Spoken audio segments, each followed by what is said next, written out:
사무엘기 하곤의 말씀입니다.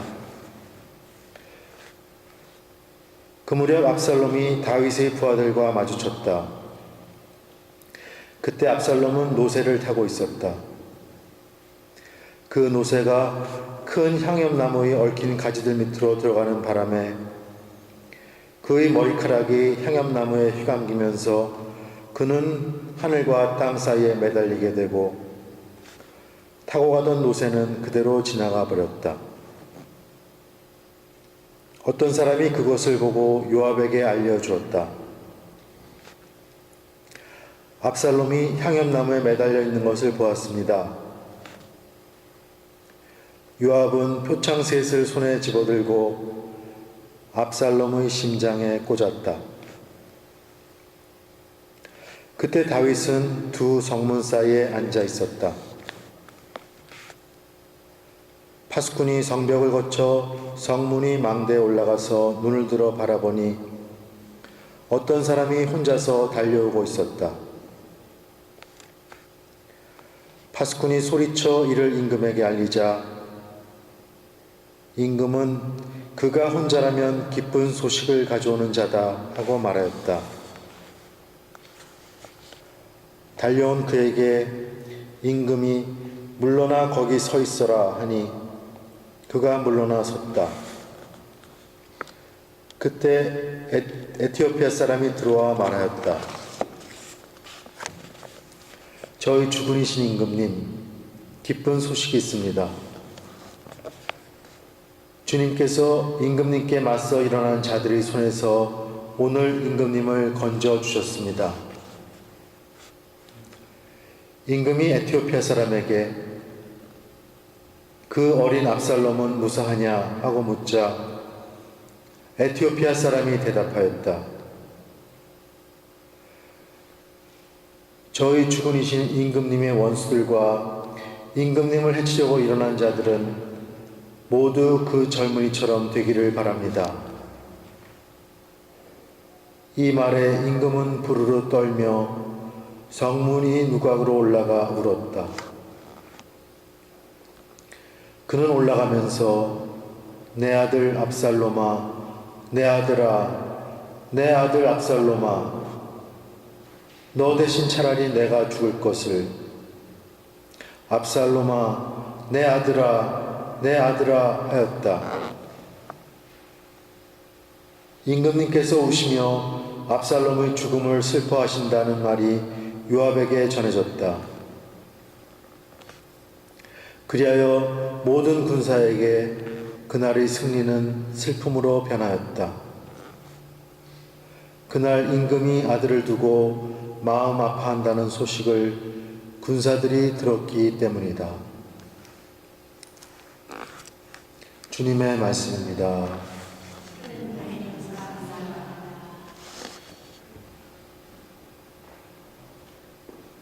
주님, 귀를 기울이소서. 제게 응답하소서. 주님, 귀를 기울이소서. 제게 응답하소서. 주님, 귀를 기울이소서. 제게 응답하소서. 가련하고 불쌍한 이 몸이옵니다. 제 영혼 지켜주소서. 당신께 충실한 이 몸, 당신 종을 구해주소서. 당신은 저의 하느님, 당신을 신뢰하나이다. 주님, 당신께 온종일 부르짖사오니 주님 저에게 자비를 베푸소서. 당신께 저의 영혼을 들어 올리오니 주님 이 종의 영혼을 기쁘게 하소서.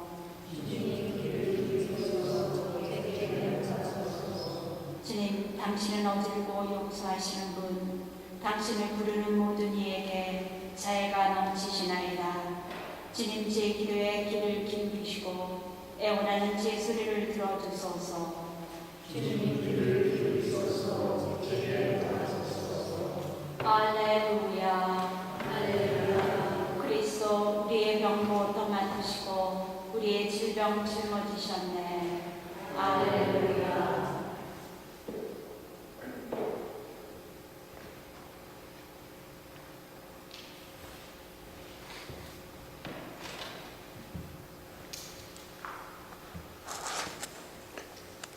주님께서 여러분과 함께 마르코가 전하는 거룩한 복음입니다.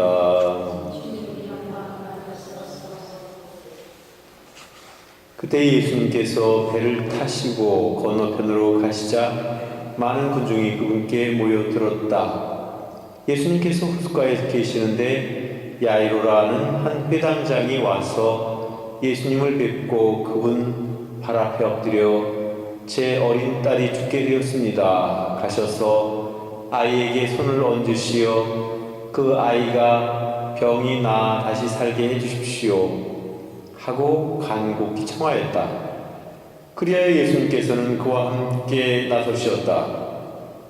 많은 군중이 그분을 따르며 밀쳐댔다. 그 가운데 12해 동안이나 하혈하는 여자가 있었다. 그 여자는 숱한 고생을 하며 많은 의사의 손에 가진 것을 모두 쏟아 부었지만 아무 효험도 없이 상태만 더 나빠졌다. 그가 예수님의 소문을 듣고 군중에 섞여 예수님 뒤로 가서 그분의 옷에 손을 대었다.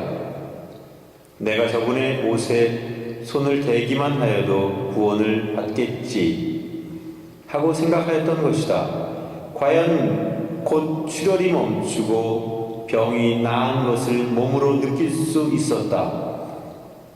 예수님께서는 곧 당신에게서 힘이 나간 것을 아시고 군중에게 돌아서시어 누가 내 옷에 손을 대었느냐 하고 물으셨다. 그러자 제자들이 예수님께 반문하였다. 보시다시피 군중이 스승님을 밀쳐대는데 누가 나에게 손을 대었느냐 하고 물으십니까? 그러나 예수님께서는 누가 그렇게 하였는지 보시려고 사방을 살피셨다. 그 부인은 자기에게 일어난 일을 알았기 때문에 두려워 떨며 나와서 예수님 앞에 엎드려 사실대로 다 아뢰었다. 그러자 예수님께서 그 여자에게 이르셨다. 딸아, 내 믿음이 너를 구원하였다. 평안히 가거라. 그리고 병에서 벗어나 건강해져라. 예수님께서 아직 말씀하고 계실 때 회당장의 집에서 사람들이 와서는 따님이 죽었습니다. 그러니 이제 스승님을 수고롭게 할 필요가 어디 있겠습니까? 하고 말하였다. 예수님께서는 그들이 말하는 것을 곁에서 들으시고 회당장에게 말씀하셨다. 두려워하지 말고 믿기만 하여라. 그리고 베드로와 야고보의 동생 요한 외에는 아무도 당신을 따라오지 못하게 하셨다. 그들이 회당장의 집에 이르렀다. 예수님께서는 소란한 광경과 사람들이 큰 소리로 울며 탄식하는 것을 보시고 안으로 들어가셔서 그들에게 어찌하여 소란을 피우며 울고 있느냐? 저 아이는 죽은 것이 아니라 자고 있다 하고 말씀하셨다. 그들은 예수님을 비웃었다. 예수님께서는 그들을 다 내주신 다음 아이 아버지와 어머니와 당신의 일행만 데리고 아이가 있는 곳으로 들어가셨다. 그리고 아이의 손을 잡으시고 말씀하셨다. 탈리타쿰, 이는 번역하면 소녀야, 내가 너에게 말한다. 일어나라 는 뜻이다. 그러자 소녀가 곧바로 일어서서 걸어다녔다. 소녀의 나이는 12살이었다. 사람들은 몹시 놀라 넋을 잃었다. 예수님께서는 아무에게도 이 일을 알리지 말라고 그들에게 거듭 분부하시고 나서 소녀에게 먹을 것을 주라고 이르셨다. 주님의 말씀입니다.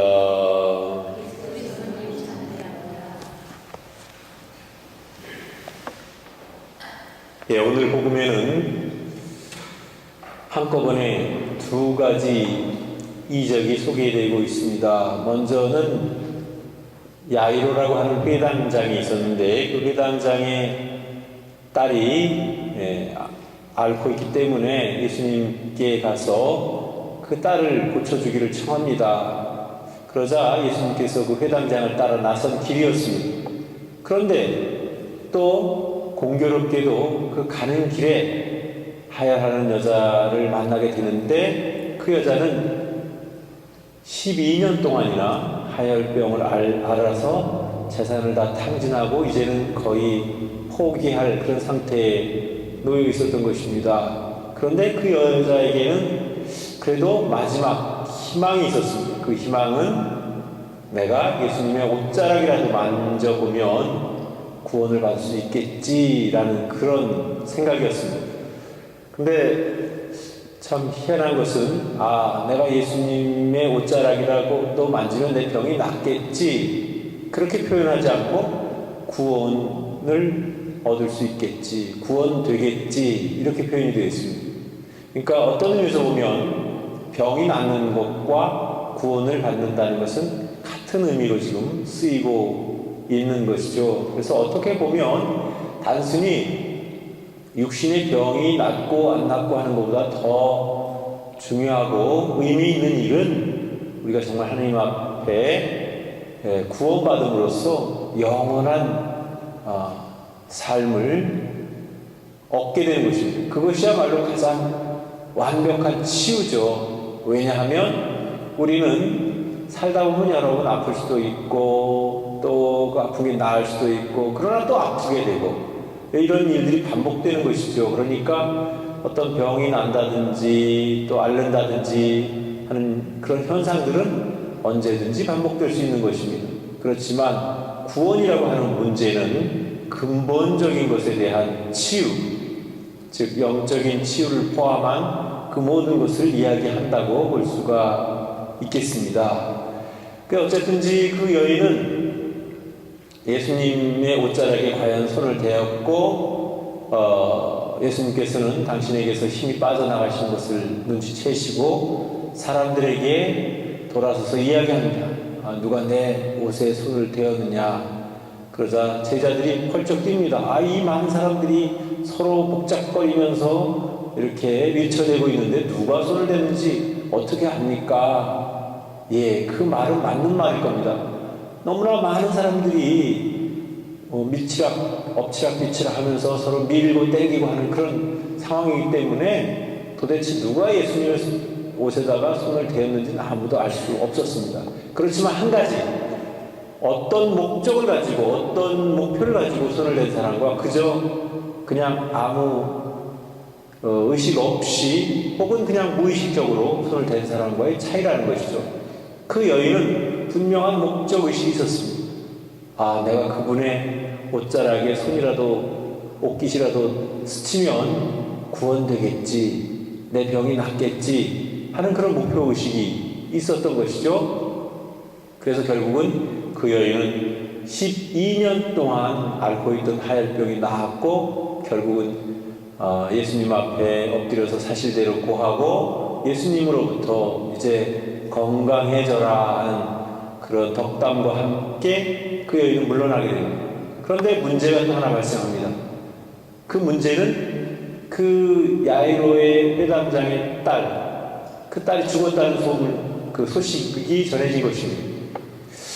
어찌 보면 우리 인생살이도 마찬가지인 것 같아요. 좋은 일도 있지만 또 굳은 일도 있고 혹은 힘들고 어려운 일들도 있습니다. 그렇지만 힘들고 어려운 일만 있는 것이 아니라 또 기쁨도 있고 보람도 있고 그래서 어찌 보면 인생은 희극과 비극, 기쁨과 슬픔이 서로 왔다 갔다 하면서 그렇게 살아가는 것이 바로 우리 인생이 아닐까 생각합니다. 어쨌거나 그래서 그 야이로 회당 집에서 온 사람의 이야기에 대해서 예수님께서는 반응하지 않으시고 그저 집으로 가십니다. 그리고 아이의 죽음을 두고 울고 있는 사람들을 나무라시면서 이 아이는 죽은 것이 아니라 자고 있다 그렇게 표현합니다. 어찌 보면 하느님께는 우리가 자고 있는 것이나 죽어 있는 것이나 별 차이가 없다고 볼 수 있어요. 그러니까 어떤 의미에서 보면 우리에게는 삶이 절박하고 중요하고 하루라도 더 건강하게 오랫동안 살고 싶어 하지만 사실 하느님께는 정말 그 산다는 것과 죽는다는 것이 별로 중요하지 않습니다. 그리고 어차피 죽더라도 다시 영원한 삶을 살게 되는 것이고, 그것은 하느님과 관련된 시야에서 바라볼 때는 죽고 사는 게 없는 거죠. 그렇게 본다면 정말 예수님 말씀처럼 그 소녀는 죽은 게 아니라 잠들어 있는 것이죠. 그래서 잠에서 깨우듯이 탈리타꿈 하면서 깨웁니다. 그 소녀가 이제 일어나서 주위에 있는 많은 사람들이 놀라고 주님의 그런 업적을 찬양하게 된다는 그런 이야기인데, 여기서 재미있는 게 하나 있는데, 어째서 하엘하는 여인은 12년 동안 하엘을 했고, 또 그 살아난 소녀의 나이는 어째서 12년일까 12살일까? 어찌 보면 이러한 일들은 실제로 어떤 몇 년, 몇 월, 며칠에 실제로 있었던 사건이라기보다는 예수님께서 행하셨던 여러 가지 이적 사건을 이렇게 편집해가지고, 그 사건이 없었다는 얘기가 아니라 그런 사건이 있었는데 그것을 어떤 의도에 의해서 편집을 한 흔적이 보인다는 것입니다. 그 이야기를 다시 말하면 이 두 가지는 서로 연관성을 가지고 있다는 그런 의미로 받아들이면 좋겠고, 그래서 저는 오늘 묵상을 마감하면서 그런 생각을 해봅니다.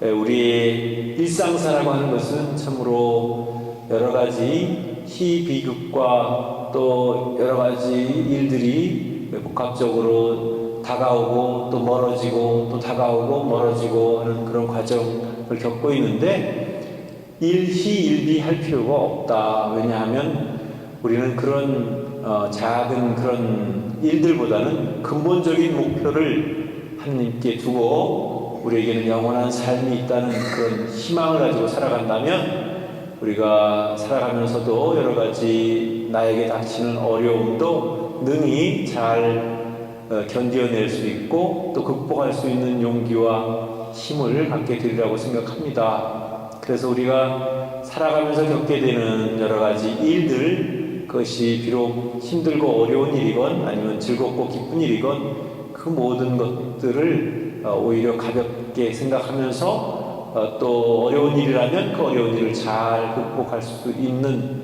어떤 내적인 힘을 가지고 있다면 우리의 삶이 항상 주님 안에서 기뻐하고 즐거워할 수 있는 그런 삶이 될 수 있지 않겠는가, 그런 생각을 해봅니다. 그래서 다른 사람들은 몰라도 적어도 신앙인인 우리만큼은 너무 세속적인 기준에 의해서 그냥 금방 좋아했다, 금방 우울해했다가 금방 기뻐했다, 금방 울다가 그런 삶보다는 조금은 더 속 깊은 그런 삶을 살아갈 수 있는 그런 지혜가 성경 말씀을 통해서 우리에게 주어지고 있는 것은 아닌가 하는 생각을 해봅니다. 그래서 우리의 구원이 주님께 있듯이 또 하엘하는 여인이 예수님을 통해서 치유를 얻고 또 야이로 회당장의 딸이 죽었다가 다시 살아날 수 있었던 그 모든 것들이 바로 하나님께 의지해서 살아가는 사람들에게서 일어날 수 있는 일들이라는 그런 사실을 꼭 기억했으면 좋겠습니다.